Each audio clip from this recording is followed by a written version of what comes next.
Hello people, how are you doing? Hope you're doing well.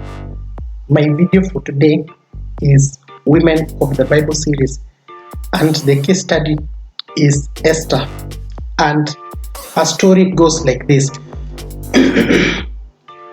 The biblical account opens during a great feast of King Ahasuerus. The feast went on for days, and on the seventh day, when the king's heart was merry with wine, Esther chapter 1 verse 10.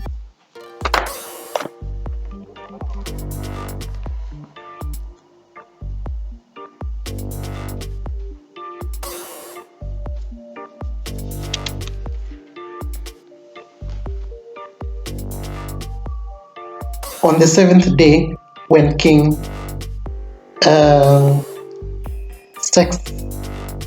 Xerxes was on high spirits from wine, he commanded the 7 eunuchs who served him, Haman, Bigthan, Habona, Bigthan,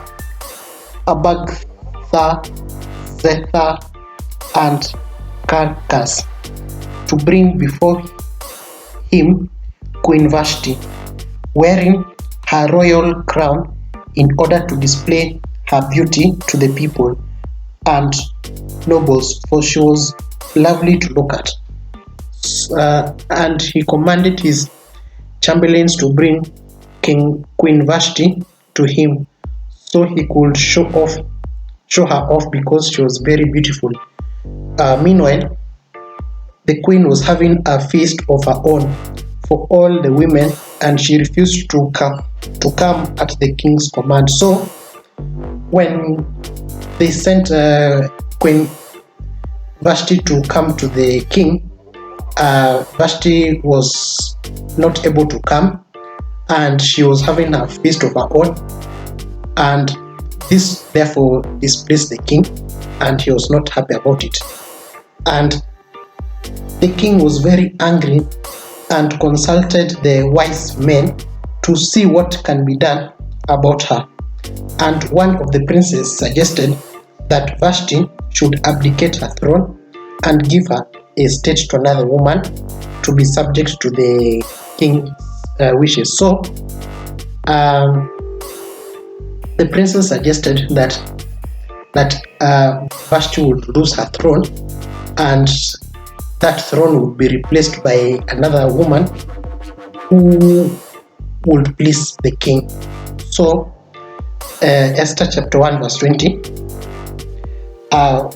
Then when the king's edict is proclaimed throughout all his vast realm, all the women will respect their husbands from the least to the greatest. So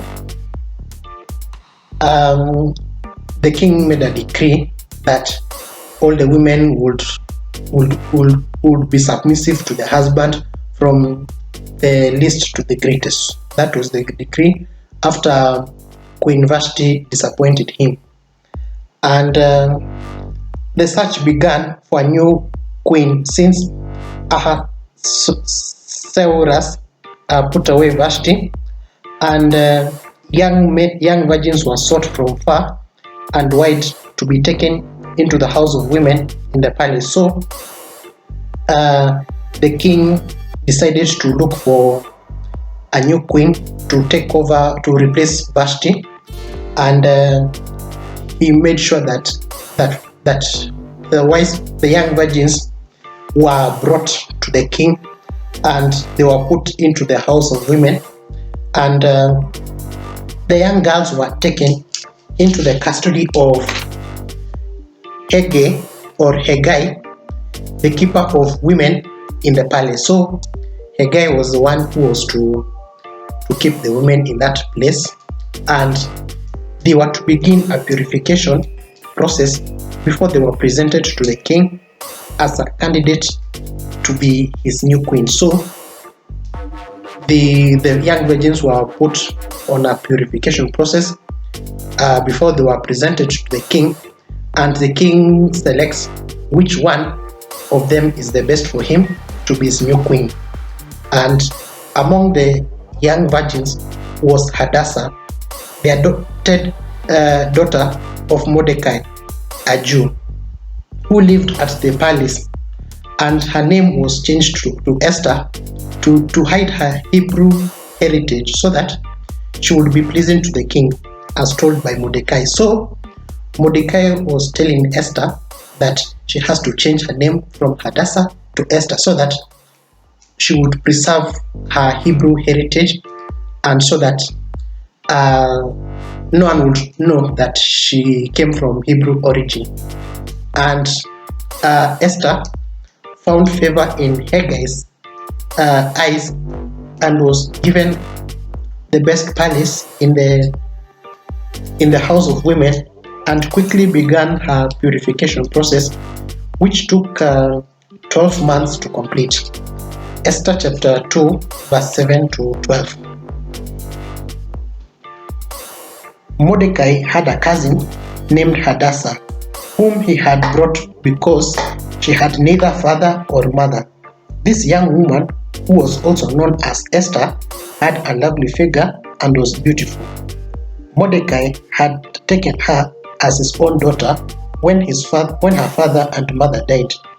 When the king's order and edict had been proclaimed, many young women were brought to the citadel of Susa and put under the care of Hegai. Esther, who was also taken to the king's palace and entrusted to Hege, who had charge of the harem. She pleased him and won his favor. Immediately, he provided her with her beauty treatments and special foods. He assigned to her 7 female attendants selected from the king's palace and moved her and her attendants into the best palace in the harem. Esther had not revealed her nationality and family background because Mordecai had forbidden her to do so. Every day, he walked back and forth near the courtyard of the harem to find out how Esther was and what was happening to her. Before a young woman's turn came to go into King Xerxes, she had to complete 12 months of beauty treatments prescribed for the women, 6 months with oil of myrrh, and 6 with perfume and cosmetics.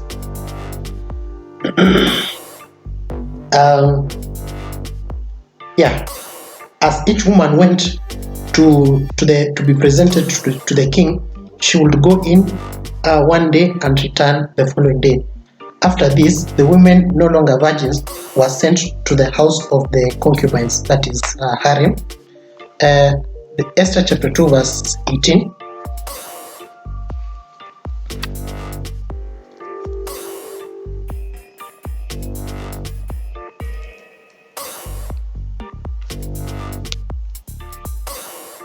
And the king gave a banquet, Esther's banquet, for all his nobles and officials. He proclaimed a holiday throughout the provinces and distributed gifts with royal liberality. And during all this time, Esther continued to obey the commandment of Mordecai not to reveal her true heritage. So Esther continued to follow the guidelines that Mordecai gave her to hide her identity. And Mordecai, being a servant of the king, sat at the king's gate and overheard Bigthan and Teresh planning to assassinate the king. So Mordecai had those guys who were planning to take the king's life, and Mordecai quickly told Esther of the plan, and Esther told the king. And the king questioned the evil chamberlains who confessed their crime and saw their own death as they were hanged from the tree. So the king confronted them, and they told their crime, and after that the king hanged them to death. Very bad of them. And Haman was one of those the king promoted to be a leader over all the princes in his kingdom. As a leader, he expected everyone to bow down to him as he passed. So, whenever Haman would pass by, people would bow down to him to show that he is the main guy, that he deserves to be respected. And when Mordecai was seated at the gate, Haman passed by and everyone bowed to him except Mordecai. So people would pass by, people would bow down to him whenever he passed by, but Mordecai did not bow down to him because Mordecai thought that no one deserves to be worshipped. No one except God is to be worshipped. So Mordecai was thinking that Haman was treated like a god, and so Mordecai would not bow down to him. And this made Haman angry that he planned to kill Mordecai's people, for he knew Mordecai was a Jew. So Haman decided to kill the Jews because of Mordecai's heritage. So Haman knew that Mordecai was a Jew, and Jews, they worship God. So Jews are known for worshiping of God, and so Haman knew that Mordecai worshipped God more than worshipped Yahweh. And he lied to the king and told him that the Jews did not keep the king's laws, so they should be destroyed. And the king agreed and gave the order to destroy the Jews. And Mordecai and his people mourned, wept, rent their clothes, and let out their loud cries as doom came upon the people in the kingdom. So after the people had Haman's plan to destroy the Jews, they cried, they wept, they tore their clothes, and they decided to call upon God to deliver them. And word got to Esther about the plan to destroy her people, and messages went back and forth from the queen to Mordecai. Esther chapter 2, verse 13 to 17. And this is how she would go to the king. Anything she wanted was given her to take with her from the harem to the king's palace. In the evening, she would go there in the morning, return to another part of the harem to the care of Shashgaz, the king's eunuch, who was in charge of the concubines. She would not return to the king unless he was pleased with her and summoned her by name. When the turn came for Esther, the young woman Mordecai had adopted, the daughter of his uncle Abihail, to go to the king, she asked for nothing other than what Hegai, the king's eunuch who was in charge of the harem, suggested. And Esther won the favor of everyone who saw her. She was taken to King Xerxes in the royal residence in the 10th month, the month of Tabeth, in the 7th year of his reign. Now the king was attracted to Esther more than any of the other women, and she won his favor and approved more than any of the other virgins. Esther used what she learned about her husband to approach him and ask him to take back the decree to annihilate her king. And at the banquet, the king asked Esther to tell him her petition, and she went on to ask that the king spare her life and her people, the Jews. So during that banquet, Esther was telling the king that her life and the lives of the Jews would be spared. And the king asked Esther, who was the man behind the evil plot, and she said it was Haman. And the king was angry that he left his room. At that time, Haman threw himself at the mercy of Esther. So, Esther told the king that Haman was the one who was planning to kill the Jews. And when the king discovered that plot, the king was very angry and he left the room. And Haman was trying to ask Esther to cover up that, to have mercy upon him. And Haman was later on taken to be hanged on the gallows he built for Mordecai. So Haman was finally hanged by the gallows that he prepared to destroy Mordecai. Esther chapter 8 verse 17.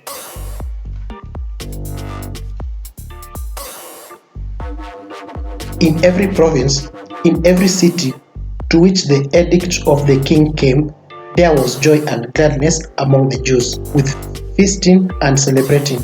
And many people of other nationalities became Jews because fear of the Jews had seized them.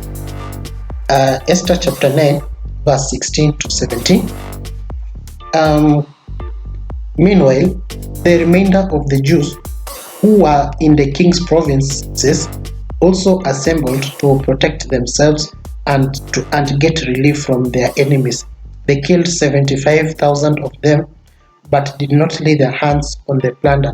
This happened on the 13th day in the month of Adar, and on the 14th day they rested and made a day of feasting and joy. If you've learned something from the women of Bible series, that is Esther, comment down below. And if you've been blessed by this video, you can comment down below. And see you next time.